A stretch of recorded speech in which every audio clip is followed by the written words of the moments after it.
One of the biggest sources of stress that I see myself and my patients place upon themselves that cause dysfunction in their thinking and their health is really what they decide to do. Weird, right? They decide to do something, maybe a positive thing, and it actually creates a lot of stress for them, and it creates a lot of dysfunction in their life. I'll give you an example.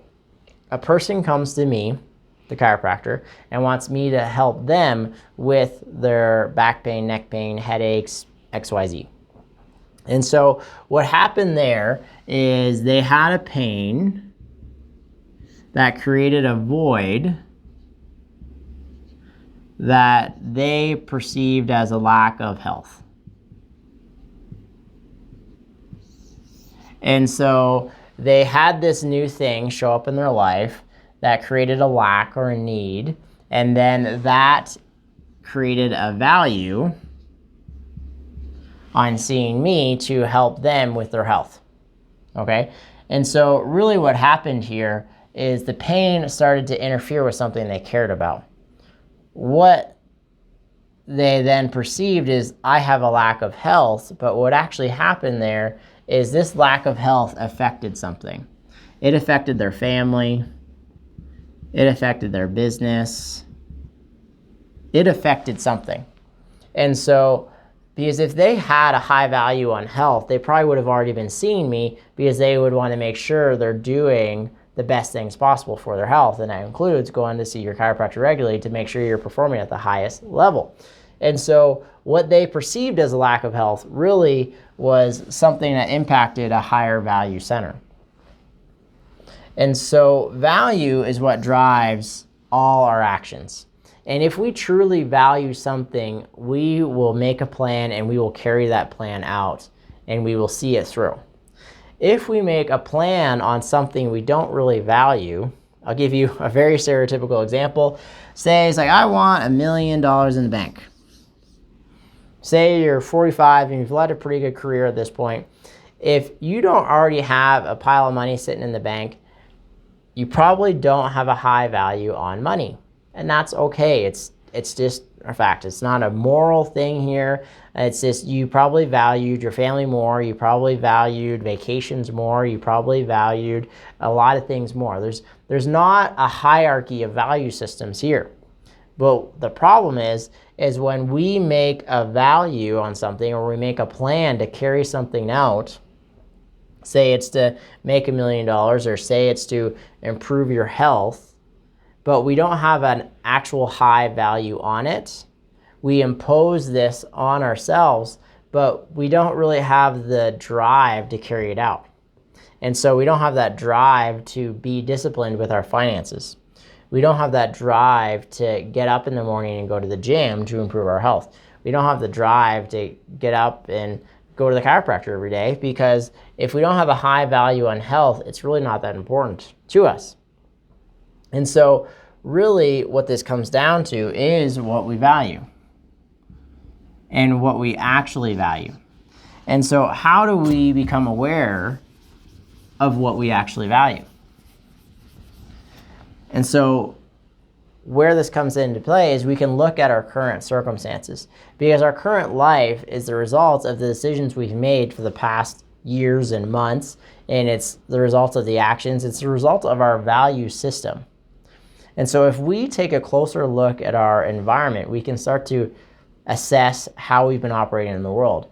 Because a lot of people will set values, or they'll perceive themselves to have values based off of our parents, based off of what society values, and then we'll set goals in these things, and then we'll create a lot of frustration.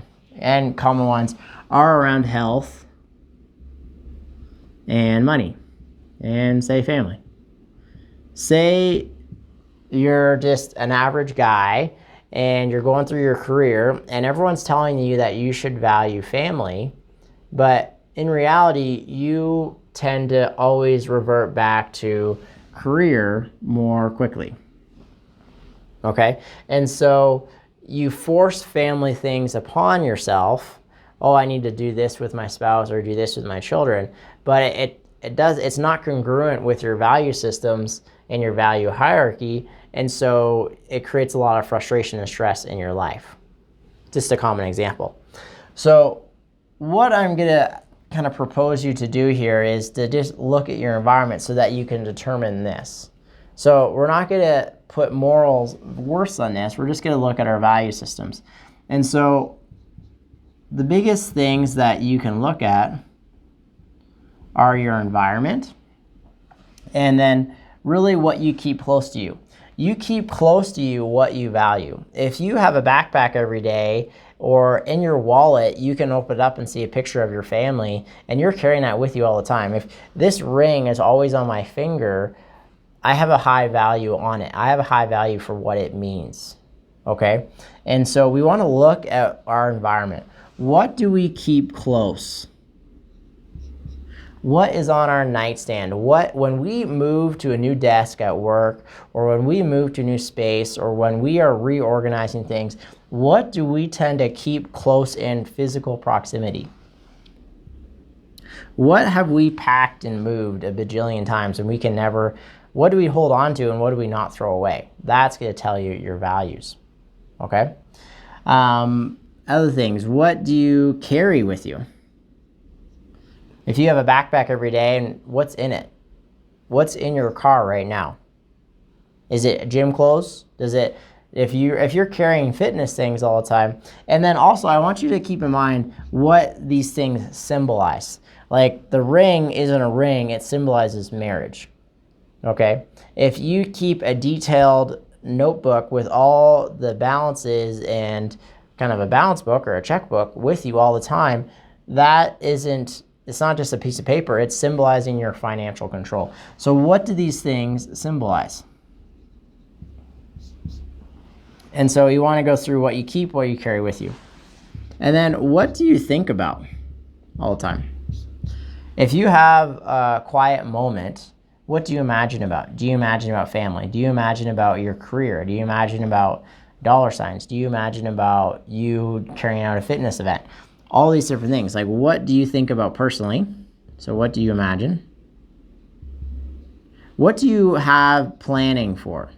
So if you value something, you're going to sit down and make a plan about it more easily. And so what do you tend to actually have detailed planning about? Where are you organized? So there's always areas of your life that are more organized than others. And so say a teenager that he doesn't value school and his backpack and his homework and his crinkle papers, all that stuff. But if you look at his video game console, it's all his games are stacked up neatly and they're all well taken care of and they're all organized in a certain way. So he has a value and organization around his ability to play video games. So he has a value on video games, not a value on school. And so again, this isn't a moral argument. We're just assessing what the situation is. And then what do you talk about? When you have a conversation with a stranger, what do you start to talk about? What are the recurring things you talk about your spouse with? When you are debriefing your day, what do you highlight? What do you ignore?